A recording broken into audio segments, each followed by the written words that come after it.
ಇನ್ನು BJP JDS ಪಕ್ಷಗಳಿಂದ ಸಮನ್ವಯ ಸಮಿತಿ ಸಭೆಯನ್ನ ಇವತ್ತು ನಡೆಸಲಾಯಿತು. ಅಧಿವೇಶನದಲ್ಲಿ ಉತ್ತರ ಕರ್ನಾಟಕದ ಸಮಸ್ಯೆ ಚರ್ಚೆಯಾಗಬೇಕು ಅಂತ ಹೇಳಿ ಸಭೆಯ ಬಳಿಕ ವಿಪಕ್ಷ ನಾಯಕ ಆರ್ ಅಶೋಕ್ ಹೇಳಿಕೆಯನ್ನ ಕೊಟ್ಟಿದ್ದಾರೆ. ಉತ್ತರ ಕರ್ನಾಟಕ ಅಭಿವೃದ್ಧಿ ಮಾಡ್ತೀವಿ ಅಂತ ಹೇಳಿ ಮೋಸ ಮಾಡ್ತಿದ್ದಾರೆ. ಈ ಬಾರಿ 20 ದಿನ ವಿಧಾನಸಭಾ ಅಧಿವೇಶನವನ್ನ ನಡೆಸಬೇಕು ಅಂತ ಹೇಳಿ ವಿಪಕ್ಷ ನಾಯಕ ಆರ್ ಅಶೋಕ್ ಸಮನ್ವಯ ಸಭೆಯ ಬಳಿಕ ಹೇಳಿಕೆಯನ್ನ ಕೊಟ್ಟಿದ್ದಾರೆ.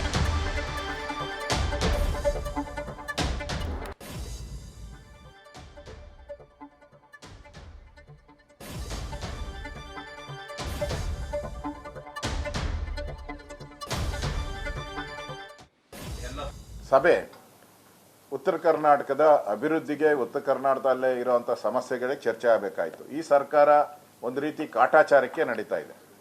ಈ ಅಧಿವೇಶನ ಸುಮಾರು 8 ದಿನ ಬಿಟ್ಟರೆ ಅದಕ್ಕಿಂತ ಜಾಸ್ತಿ ನಡೆಯಲ್ಲ.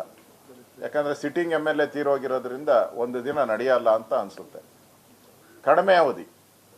ಪ್ರತಿ ಬಾರಿನೂ ಉತ್ತರ ಕರ್ನಾಟಕ ಚರ್ಚೆ ಬಂದಾಗ ಆಡಳಿತ ಪಕ್ಷ ಏನು ಮಾಡುತ್ತೆ, ಅವರ ಮರ್ಜಿಗೋಸ್ಕರ ಮತ್ತೆ ಅವ್ರ ಬಿಲ್ ಪಾಸ್ಗಳು ನಮ್ಮ ವಿಶ್ವನಾಥ್ ಹೇಳ್ತಾ ಇದ್ರು ಎಲ್ಲ ಬೆಂಗಳೂರದೇ ತಂದಿದಾರಂತೆ. ಬೆಂಗಳೂರು ಅಭಿವೃದ್ಧಿ, ಬೆಂಗಳೂರು ಕಾರ್ಪೊರೇಷನ್ನು ಈ ತರದ ವಿಚಾರಗಳೇ ತಂದಿದ್ದಾರೆ.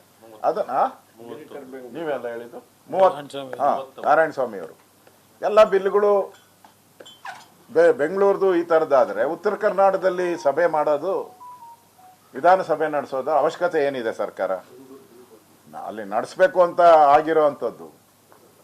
ಹಿಂದೆ ಕುಮಾರಸ್ವಾಮಿಯವರಿದ್ದಾಗ, ಯಡಿಯೂರಪ್ಪನವರಿದ್ದಾಗ ಅಲ್ಲೊಂದು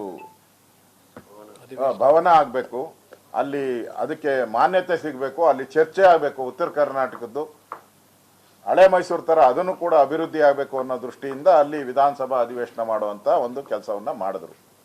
ಈಗ ಅಲ್ಲಿ ಅಧಿವೇಶನನೇ 8 ದಿನಕ್ಕೆ ನಿಂತಿದೆ. ಅದಕ್ಕೆ ನಾವು 20 ದಿನ ಆದರೂ ವಿಧಾನಸಭಾ ಅಧಿವೇಶನ ನಡೆಸಬೇಕು ಅನ್ನೋ ಡಿಮ್ಯಾಂಡನ್ನು ನಾವು ಈ ಅಧಿವೇಶನದಲ್ಲಿ ಇಡ್ತಾ ಇದ್ದೀವಿ. BSc ಮೀಟಿಂಗಲ್ಲಿ ಇಡ್ತಾ ಇದ್ದೀವಿ. ಪ್ರಮುಖವಾಗಿ ಅಲ್ಲಿ ಚರ್ಚೆ ಕೊನೆ ದಿನಕ್ಕೆ ಚರ್ಚೆ ಕೊಡ್ತಾರೆ. ಉತ್ತರ ಕರ್ನಾಟಕದಲ್ಲಿ ಕೊನೆ 2-3 ದಿನ ಕೊಟ್ಬಿಟ್ಟು ಕೊನೆಯಲ್ಲಿ ಮುಖ್ಯಮಂತ್ರಿ ತಿಪ್ಪೆ ಸಾರಿಸಿ ಸಂತೆ ಭಾಷಣ ಮಾಡಿ ಹೋಗಿದ್ದಾರೆ.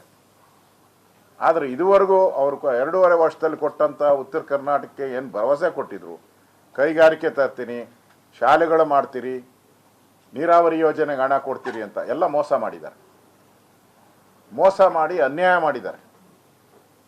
ಅದು ಕೃಷ್ಣೆ ಇರ್ಬೋದು, ಎಲ್ಲ ನದಿಗಳು ಇವತ್ತು ಗೇಟ್ ಕಿತ್ತೋಗಿ 1 ವರ್ಷ ಆಯಿತು. ಡ್ಯಾಮ್ದು ತುಂಗಭದ್ರಾ ಇನ್ನು ಅವನಿಗೆ 12 ಕೋಟಿ ರೂಪಾಯಿ ಪೇಮೆಂಟ್, ಫಸ್ಟ್ ಪೇಮೆಂಟು ಒಟ್ಟು 65 ಕೋಟಿ ಏನೋ ಬರ್ಬೋದು. ಅದು 2 ಕೋಟಿ. ನ್ಯೂಸ್ ಫಸ್ಟ್ ನಿರ್ಭೀತಿಯಿಂದ ನಿಮ್ಮ ಪರವಾಗಿ.